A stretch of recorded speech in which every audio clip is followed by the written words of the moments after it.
অস্ট্রেলিয়াতে দিতে হবে। অস্ট্রেলিয়া আসলে মনে হয় এই ম্যাচের আগে বাংলাদেশকে কিছুটা হলেও ভয় পাচ্ছে। তাদের কিন্তু অভ্যাস আছে যে লেগ স্পিনারকে হ্যান্ডেল কিভাবে করতে হয়। তবে ব্যাটারদের জন্য এতটা খারাপ উইকেট না। এখন বাংলাদেশ আফগানিস্তানের সঙ্গে যে কোনো লড়াই হাড্ডাহাড্ডি লড়াই হয়। স্বাগতম ক্রিকফ্রেন্ডের নিয়মিত আয়োজন টোটাল ইম্প্যাক্ট। আমি সোহেল সামি আছি আপনাদের সঙ্গে। আমরা জানি যে বাংলাদেশ দারুণ খেলে আসলে সুপার এইটে জায়গা করে নিয়েছে টি-20 বিশ্বকাপের। বাংলাদেশের সুপার এইট মিশনটা শুরু হবে 21 জুন শুক্রবার। আর সেই ম্যাচে বাংলাদেশ অস্ট্রেলিয়ার মোকাবেলা করবে। এই ম্যাচ এবং বাংলাদেশের সুপার এইট পর্বে ভারত এবং আফগানিস্তানের মধ্যকার ম্যাচগুলো নিয়ে আলোচনা করার জন্য আমি আজকে হাজির হয়েছি। আমার সঙ্গে আছেন সাদমানুল্লাহ। স্বাগতম। Thank you. আমরা জানি যে ওয়েস্ট ইন্ডিজের মাটিতে বাংলাদেশের অনেক সুখস্মৃতি আছে। এইসবের একটা বলতে 2007 বিশ্বকাপের কথা। 2007 সালে আসলে আমি এটাই দিয়ে শুরু করতাম যে আমরা 2007 সালে ওয়েস্ট ইন্ডিজে খেলেছি। মানে আমাদের ক্রিকেট বুম হওয়ার মানে সালটাই মনে হয় ওইটা ছিল, কারণ ওই সময় আমাদের যেই এখন লেজেন্ড প্লেয়াররা রয়েছে, তামিম ইকবাল, মুশফিকুর রহিম, সাকিব আল হাসান, মাশরাফি বিন মুর্তজা, এই মানে মাশরাফি বিন মুর্তজা তো আরও আগে 2004 সাল থেকে পঞ্চপাণ্ডবের বা ইয়াটা শুরু এদের দিয়ে, মাহমুদুল্লাহ তখনও দলে আসেনি। ওইটা ওডিআই ওয়ার্ল্ড কাপ ছিল, কিন্তু মনে করেন যে আমরা গ্রুপ পর্বে এইবারের ওয়ার্ল্ড কাপের সাথে ওইখানে কিছু কিছু মিল রয়েছে। যেমন গ্রুপ পর্বে আমরা 2007-এ ইন্ডিয়াকে হারিয়ে দিয়েছিলাম। ইন্ডিয়াকে হারিয়ে দিয়ে একটা আপসেট তৈরি করে ফেলেছিলাম। ওই ম্যাচে তামিমের আপনার নিশ্চয়ই মনে আছে যে ডাউন দ্য উইকেটে এসে জুয়ের খানকে সেই 6, তারপরে সাকিব আল হাসানও 50 করেছিলেন, মুশফিকুর রহিম 50 করেছিলেন। ওইটা কিন্তু ইন্ডিয়ার মানে অন্যতম সেরা দল ছিল। সচিন টেন্ডুলকার, সেহওয়াগ, গাঙ্গুলি সবাই ছিলেন ওখানে। ওই ম্যাচটাতেই মানে আমরা ওরকম একটা আছে। এইবারও আমরা গ্রুপ পর্বে শ্রীলঙ্কাকে হারিয়েছি। শ্রীলঙ্কাও কিন্তু শক্তিশালী দল ছিল। 2007-এর ওই গ্রুপেও শ্রীলঙ্কা ছিল, কিন্তু ওইবার আমরা শ্রীলঙ্কাকে হারতে পারিনি। এইবার সুপার এইটে আমরা ইন্ডিয়াকে আবার পাচ্ছি। ইন্ডিয়া এইবারও অনেক শক্তিশালী দল, আমাদের থেকে অনেক শক্তিশালী দল। আমাদের দলে এইবার তামিম আছেন, সাকিব আছেন। এইবার কিন্তু ভিন্ন তামিম ভিন্ন সাকিব। আবার ওই 2007 সালের একমাত্র প্লেয়ার সাকিব আল হাসান এই টিমটাতে আছে। এটা আসলে আমাদের জন্য অনেক। সো মানে এই মিলগুলা আবার অ্যান্টিগাতে খেলা। 2007 সালের সুপার এইটের প্রথম 2টা ম্যাচ অ্যান্টিগাতে ছিল অন্য টিমের এগেনস্টে। ওইবারও আমরা অস্ট্রেলিয়ার সাথে খেলেছিলাম, কিন্তু ওইবার অস্ট্রেলিয়ার সাথে পারিনি। এইবার অস্ট্রেলিয়ার সাথেও আমাদের খেলা রয়েছে, ইন্ডিয়ার সাথে আমাদের খেলা রয়েছে, আফগানিস্তান তো রয়েছেই। তবে আমার মনে হয় যে সুপার এইটে বাংলাদেশের চেয়ে ভারতে কিছুটা মানসিকভাবে হয়তো পিছিয়ে থাকবে, যেহেতু বাংলাদেশের বিপক্ষে এরকম সব রেকর্ড আছে। ওই স্মৃতিটা মানে নতুন স্মৃতি। সাকিব আল হাসান যেহেতু ড্রেসিং রুমে আছেন, তার আসলে হয়তো ওনার হয়তো ওয়েস্ট ইন্ডিজের ওই স্মৃতিগুলো হয়তো এখন যারা জুনিয়র রয়েছেন তাদেরকে বলবেন যে সেই রকম আসলে কীরকম ফিলিংস ছিল, কারণ ওই সময় টিমটাও কিন্তু অনেক দুর্দান্ত টিম ছিল ভারতের। এখনের ভারতের এই যুগে এসে যে বিরাট কোহলি, রোহিত শর্মা যেরকম খেলছেন, ওই সময়ের ওরকমই শক্তিশালী গাঙ্গুলি, সচিন টেন্ডুলকার সবাই ছিল। সো আপনি দেখেন যে এখন সাকিব আল হাসান যদি বুস্ট আপ করতে পারে, বুস্ট আপ তাদের করতে পারে যে ওই 2007-এর স্মৃতি মনে করিয়ে দিয়ে আসলে ইন্ডিয়ার সাথে আমরা একটা মনে হয় ভালো ফাইট দিতে পারি, কারণ আমাদের বোলিং লাইন আপটাও তো ভালো করছে। তবে আমাদের প্রথম ম্যাচটা অস্ট্রেলিয়ার বিপক্ষে, আপাতত আমাদের মনোযোগটা আসলে অস্ট্রেলিয়াতে দিতে হবে, রাখা উচিত। আমরা অস্ট্রেলিয়া আসলে মনে হয় এই ম্যাচের আগে বাংলাদেশকে কিছুটা হলেও ভয় পাচ্ছে। আজকে সকালে দেখছিলাম যে টিম ডেভিড আর রিশাদ হোসেনকে নিয়ে একটু কথা বলছিলেন যে এরকম একটা লেগ স্পিনার বিপক্ষে খেলতে হবে যে বিশ্বকাপে এরকম ভালো করছে, কিন্তু তার বিপক্ষে খেলার কোনো অভিজ্ঞতা নেই অস্ট্রেলিয়ার ক্রিকেটারদের।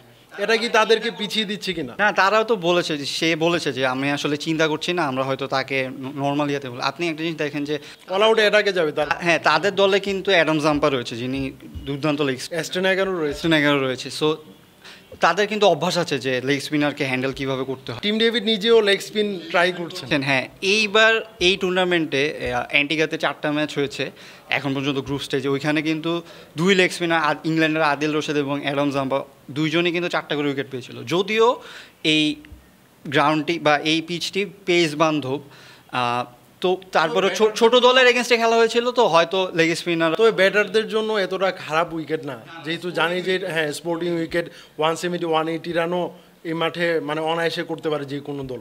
কিন্তু এখানে এভারেজ 125 থেকে 155 দেখলাম। আসলে ওখানে ছোট ছোট বেশিরভাগ ছোট ছোট টিমের খেলা হয় এখানে এই গ্রাউন্ডটাতে, এই জন্য হয়তো এত আসেনি।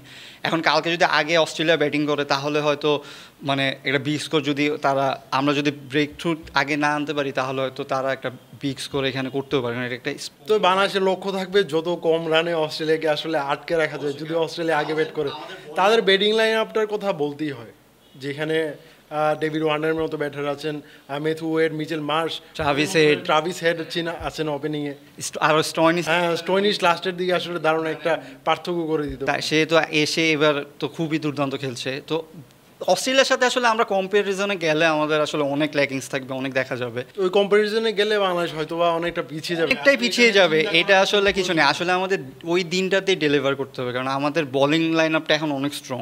আমাদের বোলিং লাইন আপটা যেহেতু ওইখানে পেস বলাররা সুবিধা পায়, সো আমাদের পেস ইউনিটটা কিন্তু এখন খুবই দুর্দান্ত।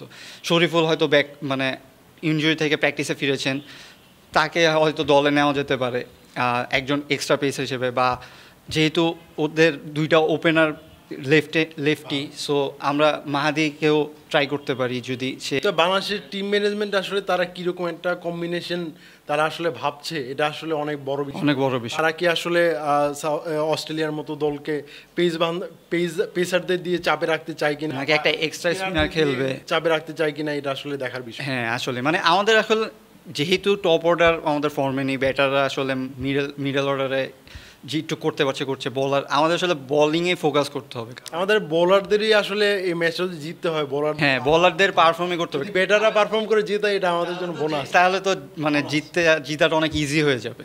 আর অস্ট্রেলিয়ার সাথে যদি আমরা আসলে প্রথম ম্যাচটা ভালো খেলি বা করি, তাহলে ইন্ডিয়ার সাথে খেলাটা আরও আমাদের জন্য মানে বুস্ট আপ করবে ইন্ডিয়ার এগেন্সে খেলার জন্য। কারণ এখন ইন্ডিয়ার এগেন্সে খেলা নিয়ে আমরা সকলে এক্সাইটেড থাকি, ইভেন বাংলাদেশ প্লেয়াররাও এক্সাইটেড থাকে। সো অস্ট্রেলিয়ার বিপক্ষে খেলা দিয়ে আসলে আমরা বুঝতে পারবো আমরা আসলে সুপার 8-এ গিয়েছি, আগে যা হয়েছে সব ভুলে যেতে হবে, একদম নিউলি শুরু করতে হবে। যত অপোনেন্টকে সেইটা কত বড়, কত তারা ফর্মার চ্যাম্পিয়ন নাকি, এগুলো আসলে চিন্তা করার কিছু নেই। কারণ সুপার 8-এ আপনি ভালো দল হিসেবেই উঠেছেন, আপনি ইউএসএ রয়েছে, আফগানিস্তান রয়েছে, তারাও কিন্তু এখন বড় দল হিসেবে, কারণ তারা বড় দলকে হারিয়েই আপনি সুপার 8-এ এসেছেন। সো এখন আর আসলে পিছনের কথা চিন্তা করলে হবে না, এখন হচ্ছে সুপার 8 দিয়ে নতুনভাবে শুরু করতে হবে। তবে অস্ট্রেলিয়া বাংলাদেশ যারাই যে প্ল্যানিং করছে, এই সবার প্ল্যানিং কিন্তু ভেস্তে যেতে পারে বৃষ্টি। হ্যাঁ, বৃষ্টির একটা সম্ভাবনা আছে। এই যে তারা প্র্যাকটিস করতে পারেনি। আজকে সাউথ আফ্রিকা এবং যুক্তরাষ্ট্রের একটা ম্যাচ আছে একই মাঠে, এই ম্যাচটাতে আসলে বৃষ্টি, এটা এই ম্যাচে আসলে হ্যাঁ এই ম্যাচে বৃষ্টি কীরকম হয়, বা হচ্ছে আমরা পিচের কন্ডিশনটা কীরকম, রানটা কেমন হয়, কীরকম হয়। সাউথ আফ্রিকা যদি আগে ব্যাট করে এই ম্যাচটায়, তাহলে আমরা আসলে খুব ভালোভাবে বুঝতে পারবো যে আসলে কত রান হতে পারে। হ্যাঁ মানে 190 বা 200-এ যা পসিবল কিনা এই মাঠ কিনা, এটা আসলে বোঝা যাবে যদি সাউথ আফ্রিকা ফ্লোতে খেলে। সো আজকের খেলাটার উপরে অনেক কিছু ডিপেন্ড করে, আমরা আসলে আরও জাজ করতে পারবো যে বাংলাদেশ, আমরা ডিটেইল হয়তো বা আলোচনা করতে পারবো। বাংলাদেশ আগামী 25 জুন আফগানিস্তানের বিপক্ষে মাঠে নামবে। ওই ম্যাচটাতে আমরা জানি যে আফগানিস্তানের বিপক্ষে বাংলাদেশের খুব একটা সুখস্মৃতি নেই। এখন বাংলাদেশ আফগানিস্তানের সঙ্গে যে কোনো লড়াইয়ে হাড্ডাহাড্ডি লড়াই হয়।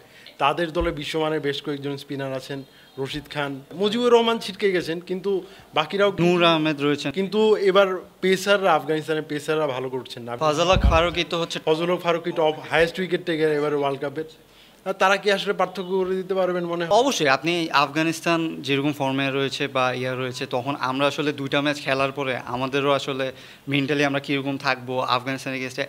আমার যেটা মনে হয় যে সুপার 8 থেকে অন্তত আমাদের একটা জয়, আমি বড়োভাবে অত ধরলাম না, কিন্তু আফগানিস্তানের সাথে বা ইন্ডিয়ার সাথে একটা জয় আমাদের আসলে জয় নিয়ে আসতে পারলে আসলে আমাদের পরের জন্য অনেক ভালো হবে। আরও নেক্সট যেই ওয়ার্ল্ড ইভেন্টগুলো খেলবো বা যেই সিরিজগুলো খেলবো, সেইখানে আমাদের অনেক বুস্ট আপ হবে। যে আর আমরা মানে বুঝতেও পারবো আমাদের স্ট্রেন কতটুকু রয়েছে বড় টিমের এগেনস্টে। কারণ আমরা এইখানে ছোট টিম বা মিরপুরের উইকেটে, এই যে এইখানে ওয়েস্ট ইন্ডিজের কন্ডিশন কিন্তু অনেকটাই আমাদের মিরপুরের মতো। আবার এই মাঠটাই কিন্তু বাহাতি পেসারগুলা খুবই ভালো করছে। হ্যাঁ হ্যাঁ হ্যাঁ, অস্ট্রেলিয়ার বিপক্ষে যে মাঠটাতে খেলবে, এই ক্ষেত্রে মুস্তাফিজুর রহমানের আসলে ভালো খেলার সুযোগ আছে, উচিত। মানে উনি যেরকম ফর্মে রয়েছেন, যেরকম ইকোনমিতে রয়েছেন, যে ইকোনমিক্যাল বোলিং করছেন, আসলে ওনাদের ওই মানে ফ্রন্ট লাইনার হিসেবে ওনাকে লিড দেওয়া উচিত এই ডেথ ওভারে যত কম রান দিতে পারি বা উনি তো ওই নতুন বলের চেয়ে ডেথ ওভারে ভালো বোলিং বেশি করে। সো নতুন বলে যদি সাকিব শরীফুল যদি খেলেন বা তাসকিন যদি কাজটা করে দেন, তাহলে আসলে মুস্তাফিজের জন্য আরও ইজি হবে যে ডেথ ওভারে চেক দেওয়া। কারণ তবে এটা কি মনে হচ্ছে কিনা যে তানজিম সাকিব যেভাবে পারফর্ম করছেন, মুস্তাফিজুর রহমান যেভাবে পারফর্ম করছেন, তাসকিন কি একটু মানে ছায়ার মধ্যে পড়ে যাচ্ছেন? কেন উইকেট পাচ্ছেন, উনি ভাইস ক্যাপ্টেন হিসেবে আছেন, কিন্তু মানে একেবারে তাসকিনের কাছ থেকে যে আমরা একটা টপ ফর্ম আশা করছিলাম, সেই ফর্মটা হয়তো বা তার কাছ থেকে আমরা দেখছি না। দেখেন সাকিব একাই 4 উইকেট নিয়ে নিচ্ছে। সাকিব আসলে এত ভালো পারফরমেন্স করছে রিসেন্টলি যে হয়তো তাসকিনই হচ্ছে না, হয়তো এখন যদি এই সাকিব পারফর্ম না করে তখন যদি তাসকিন স্টেপ আপ করে, সেটা আসলে বেশি গুরুত্বপূর্ণ হবে আমাদের জন্য। যদি সাকিব পারফর্ম করছে না তখন তাসকিন পারফর্ম করছে। সো মুস্তাফিজ তো রয়েছেনই, সাকিব শরীফুল যদি আসেন, শরীফুলের যদি রিদমটা ঠিক থাকে তাহলে কিন্তু আমাদের পেস ইনিংসটা খুবই দুর্দান্ত।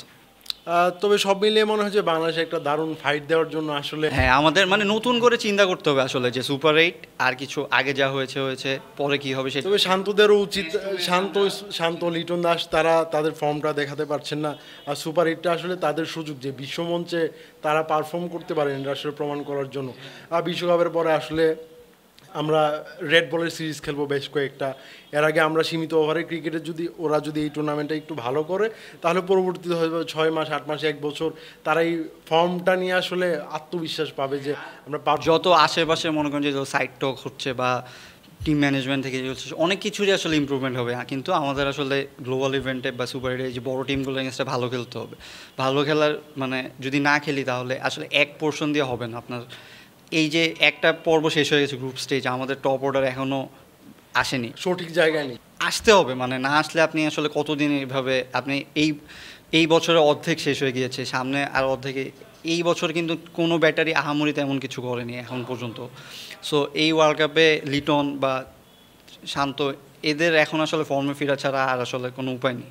কারণ আমাদের পাইপলাইনটাও তো স্ট্রং না যে আপনি যে শান্তকে নিয়ে কথা হচ্ছে যে শান্ত ব্যাটিং করতে পারছে না বা শান্তর ফর্ম নেই, আপনি শান্তকে বাদ দিয়ে কাকে নেবেন? না, আবার শান্ত আসলে এবারে ওয়ার্ল্ড কাপে দুর্দান্ত ক্যাপ্টেন্সি, হ্যাঁ, কিন্তু ক্যাপ্টেন্সি ইয়েতে নিয়ে ক্যাপ্টেন হিসেবেও কিন্তু তার বিকল্প যে আমাদের কাছে তৈরি আছে এরকম আমরা জানি যে ভাইস ক্যাপ্টেন তাসকিন আহমেদ, তিনি বিপিএলে একটা টিমের ক্যাপ্টেন্সি করেছিলেন, খুব কিন্তু ভালো করতে পারেননি। সো তিনি কিন্তু প্রুভেন না।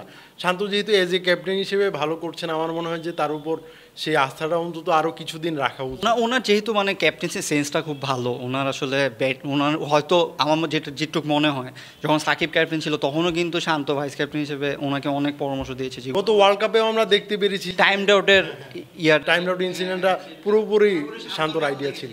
ক্যাপ্টেন্সি বা ওনার এই ক্রিকেটের জ্ঞান হিসেবে কিন্তু খুবই ভালো, মানে ওনার শার্প খুবই ওনার ব্রেন। সো ওনার মেইন আসলে ব্যাটিংটা, ওনার এখন ক্যাপ্টেন্সি তো হচ্ছেই, ব্যাটিংটাই আসলে ফোকাস করতে হবে যে উনি আসলে কীভাবে কমফোর্টেবল হবে। উনি গত বছরে কিন্তু অনেক ভালো খেলেছেন, এখন এই বছরে তুমি পুরাটাই যদি এভাবে যায়, কারণ আপনি দেখবেন ক্যাপ্টেন্সি হওয়ার আগে উনি যখন ভালো পারফর্ম করলেন এরপরে তাকে ক্যাপ্টেন্সি হয়েছে। এর আগে কিন্তু তাকে নিয়ে অনেক ট্রোল হয়েছে, অনেকে হচ্ছে দিনের পর। আমরা 22 টি-20 বিশ্বকাপটাও কিন্তু শান্ত আমাদের one of the best performer ছিলেন। এর আগেও বেশ কয়েকটি সিরিজে শান্ত ভালো পারফর্ম করেছিলেন, কিন্তু ওই ফর্মটা ধরে রাখতে পারেনি। ওই যে আপনি এখন আমি তো বললাম যে আপনি হয়তো শান্তকে নিয়ে সমালোচনা, কিন্তু শান্তর অল্টারনেটিভ তো কেউ নেই যে আপনি আসলে শান্ত মনে করেন আসলে আমাদের বেশ কয়েকজন ক্রিকেটারই কোনো অল্টারনেটিভ। আপনি দেখেন ওই যে সেই সৌম্যকে আনতে হবে, না হলে বিজয়কে আনতে হবে, এনারা তো আর নতুন প্লেয়ার না, এনারা তো সেই আমরা যখন। তবে আমাদের খুবই ভাগ্য ভালো যে আমরা তাওহিদ হৃদয়ে, রিশাদ হোসেন, জাকের আলী তাদের মতো কিছু পটেনশিয়াল পেয়েছি, যারা হয়তো আগামী 5, 7, 10 বছর বাংলাদেশকে সার্ভিস দিতেই হবে, না হলে আসলে বাংলাদেশের ক্রিকেটেরই খুবই বাজে অবস্থা। আমরা চাবো তারা যেন ফর্মটা ধরে রাখতে পারেন। অবশ্যই। আর কারণ আপনি দেখেন 2007 সালে এই ইয়াংস্টাররাই কিন্তু স্টেপ আপ করেছিল, তখন কিন্তু সেই ইয়াংস্টাররা কিন্তু বাংলাদেশে পঞ্চবান্ন হয়ে এই এত বছর সার্ভিস দিয়ে গেছেন, লেজেন্ড হিসেবে, বাংলাদেশের লেজেন্ড হিসেবে তাদের নাম থাকবে। তাদের ফুল স্টেপটা ফলো করার আসলে এখনই সময়। ধন্যবাদ আমার সঙ্গে থাকার জন্য। দর্শক, আজকের মতো বিদায় নিচ্ছি। পরবর্তী কোনো ম্যাচের পর আবারও হাজির হব ক্রিক ফ্রেন্ডজি টোটাল ইম্প্যাক্ট নিয়ে। সেই পর্যন্ত আমাদের সঙ্গে থাকুন। ধন্যবাদ।